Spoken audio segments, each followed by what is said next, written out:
Mahigit 10 bahay ang natupok sa Lupon, Davao Oriental. Umalma ang ilang residente na matagal daw bago narespondehan ng sunog.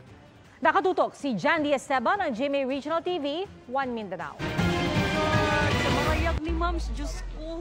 Walang nagawa ang mga residente kundi pagmasdang tinutupok ng malaking apoy ang kanilang bahay kagabi sa Purok Madasigon, Barangay Marayag, Lupon, Davao Oriental. Mabilis umanong kumalat ang apoy. Oh, dagon na sa ayon. Hindi na rabot na dapit. Naabot na rito. Layo na kayo.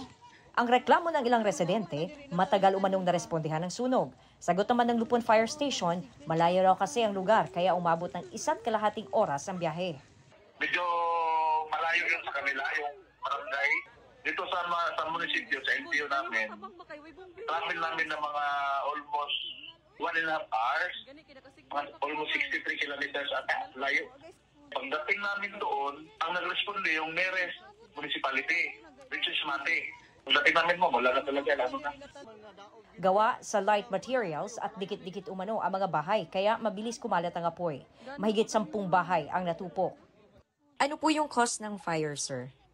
Ano ma'am, yung unattended ng para, kasi nag-burn out sa kanila. Wala namang naitalang nasawi o nasaktan. Inaalam pa ang halaga ng pinsala. Para sa GMA Regional TV 1 Mindanao at GMA Integrated News, Jandy Esteban, nakatutok 24 oras. Mga kapuso, patuloy na tumutok sa mga balita. Mag-subscribe sa GMA Integrated News sa YouTube. Sa mga kapuso abroad, samahan niyo kami sa GMA Pinoy TV at www.gmanews.tv.